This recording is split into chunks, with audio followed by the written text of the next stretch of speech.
Bienvenue sur Wapala, votre mag 100% Watersports. Au programme cette semaine, la cérémonie des XXL Awards. Vous saurez enfin qui a remporté le prix ultime du ride de l'année et les $50 000 de dotation. Ensuite, Wapala s'improvise agence de voyage. On vous embarque pour un surf trip au Nicaragua. Mais on démarre tout de suite avec une vidéo insolite dans laquelle des surfeurs chevronnés qui ne se prennent pas au sérieux se sont lancés un défi.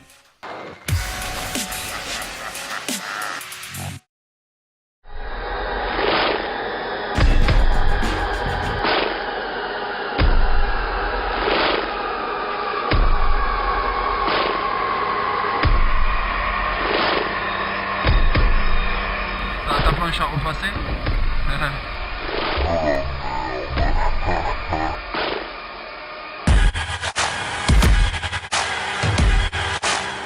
Ah ouais, pas dans l'esprit. Ouais.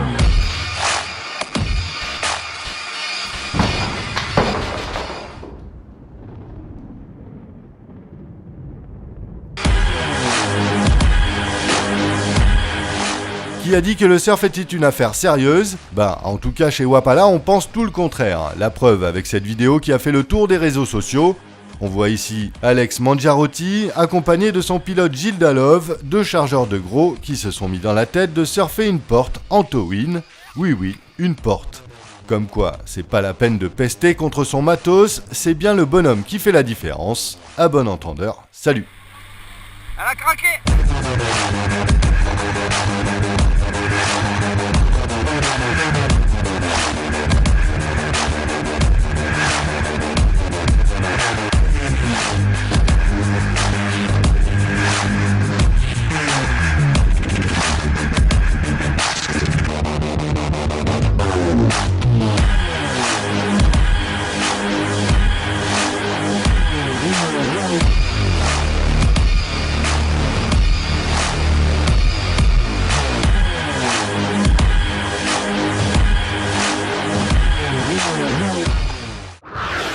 Promis, après on n'en parle plus, on vous a pris la tête tout le mois d'avril avec les nominations, on vous offre maintenant les résultats de la cérémonie qui a eu lieu le 4 mai dernier.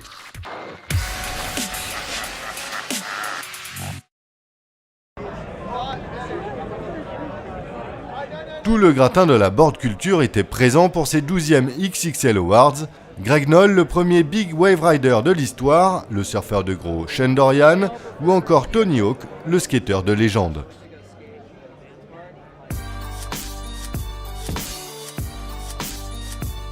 Sans surprise, c'est le Californien Nathan Fletcher qui rafle les Awards 2012 avec 3 récompenses sur 6.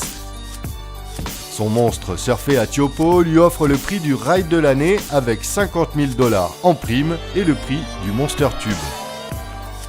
Fletcher remporte aussi la performance de l'année pour l'ensemble de sa saison.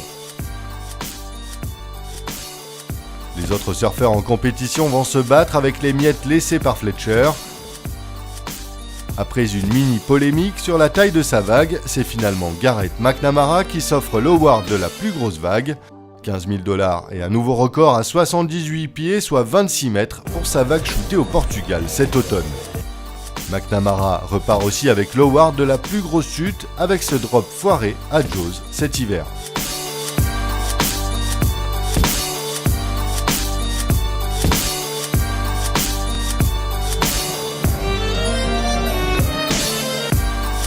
Le 6e prix est celui du Monster Paddle remporté par Dave Wassel sur cette petite vague shootée à Jaws.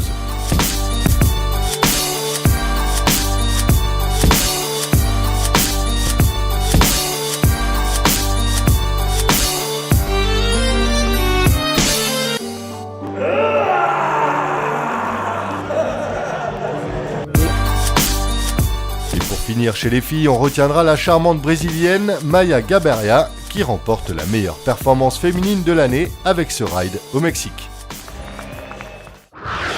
Comme prévu, Wapala s'improvise agence de voyage, on vous embarque pour un surf trip au Nicaragua.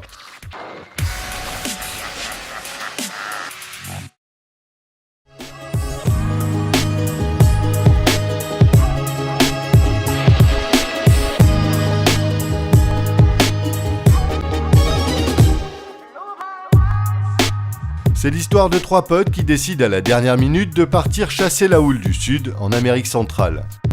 Celui à qui l'on doit ces images n'est autre que Ian Boyd, une figure du windsurf des années 90, reconverti dans la production multimédia. On est bien loin des vidéos de pros qui envoient des figures dans tous les sens, et c'est tant mieux.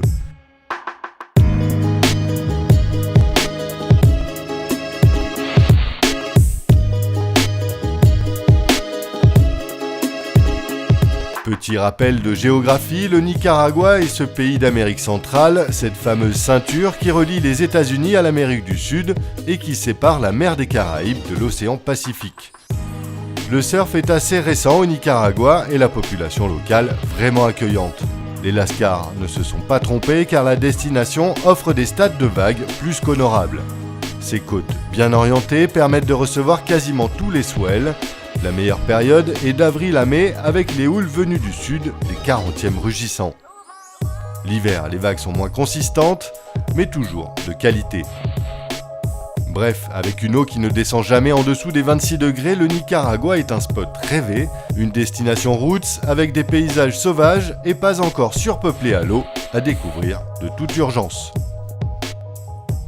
Cette semaine, Wapala fête sa 100e, l'occasion de vous remercier au nom de toute l'équipe car vous êtes toujours de plus en plus nombreux à nous suivre chaque semaine. Pour rester en contact avec votre magazine préféré, rendez-vous sur notre page Facebook.